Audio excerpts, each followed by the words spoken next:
जी अस्सलाम वालेकुम।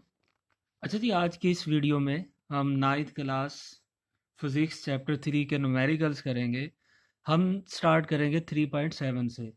अगर आपने पीछे जो न्यूमेरिकल्स हमने किए हैं, अगर वो आपने नहीं देखे तो वो पिछली वीडियो देखें तो उसमें आपको मिल जाएंगे।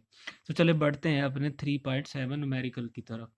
Two masses 26 kg and 24 kg are attached to the ends of a string which passes over a frictionless pulley. इसमें वो ये बता रहे हैं कि 26 केजी और 24 केजी हमारे पास दो मैसेज हैं और ये एक स्ट्रिंग के साथ अटैच हैं, जो स्ट्रिंग वो पुली में से गुजर रही है। अब 26 KG is laying over a smooth horizontal table. जो 26 केजी मैस है वो टेबल के ऊपर है, रखा हुआ है। और 24 केजी जो हमारे पास मैस है वो वर्टिकली डाउनवर्ड मूव कर रहा है। अब इसमें मैं थोड़ा डायग्राम से आपको समझाने की कोशिश करता हूँ तो इंशाल्लाह आपको समझ आ जाएगी। ये मैंने एक रफ सी डायग्राम बनाई है।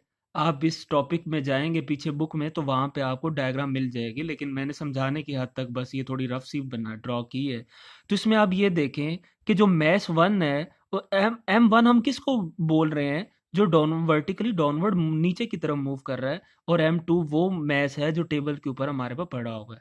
तो इधर हमें यही बताया हुआ है स्टेटमेंट में कि जो 24 है वो नीचे की तरफ मूव कर रहा है, तो जो डाउनवर्ड वर्टिकली नीचे की तरफ मूव कर रहा है हम उसको M1 बोलेंगे। तो M1 हमारे पास क्या हो जाएगा 24 और M2 हमारे पास क्या हो जाएगा 26। तो ये चीज़ आपने याद रखनी है, मैं दोबारा रिपीट कर देता हूँ। जो मैस वर्टिकली डाउनवर्ड मूव कर रहा है उसको हम क्या बोलते हैं M1। तो स्टेटमेंट में 24 वर्टिकली डाउनवर्ड मूव कर रहा है इसलिए हमने इसको M1 बोला है।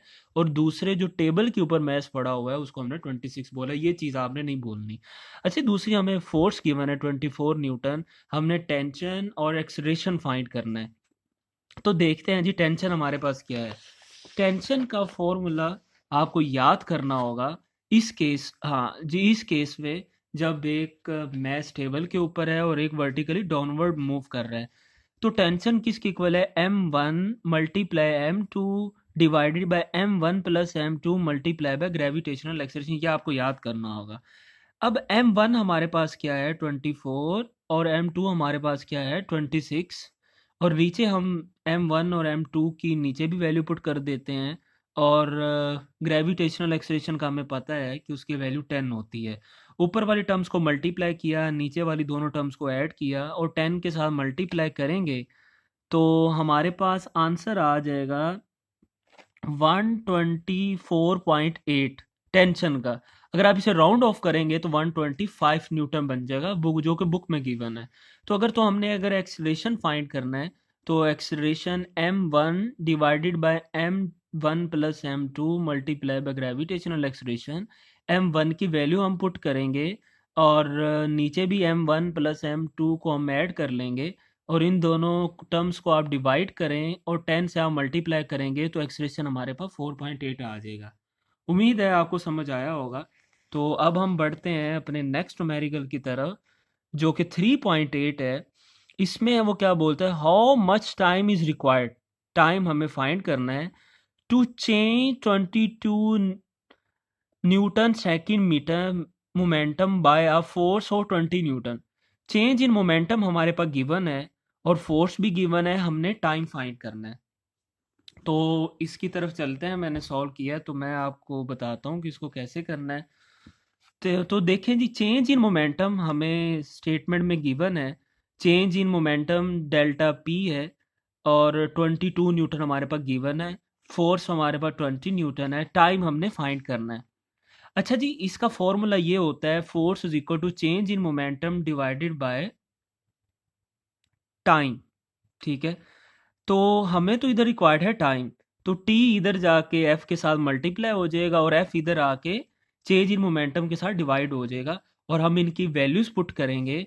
चेंज इन मोमेंटम की वैल्यू जो कि हमें गिवन है वो 22 पुट कर दी।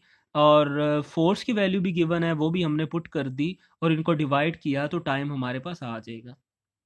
अब चलते हैं जी अपने न्यूमेरिकल 3.9 की तरफ। 3.9 में क्या कहते हैं, how much is the force of friction between a wooden block of mass 5 kg and the horizontal marble floor. वो ये कह रहा है कि हमें फोर्स कितनी होगी एक वुडन ब्लॉक के दरमियान और हॉरिजेंटल मार्बल फ्लोर के दरमियान। The coefficient of friction between would and the marble, coefficient of would and marble वो हमारे पास गिवन है, और मैस भी गिवन है, और हमने क्या फाइंड करना है, फोर्स फाइंड करनी है। तो चलें इसको देखते हैं कि कैसे करना है। अच्छा जी, इसमें हमारे पास क्या गिवन है, 3.9 में फोर्स हमने फाइंड करनी है, मैस हमारे पास 5 kg गिवन है, और जो कोफिशिएंट हमारे पास म्यू है उसकी वो भी हमारे पास गिवन है 0.6।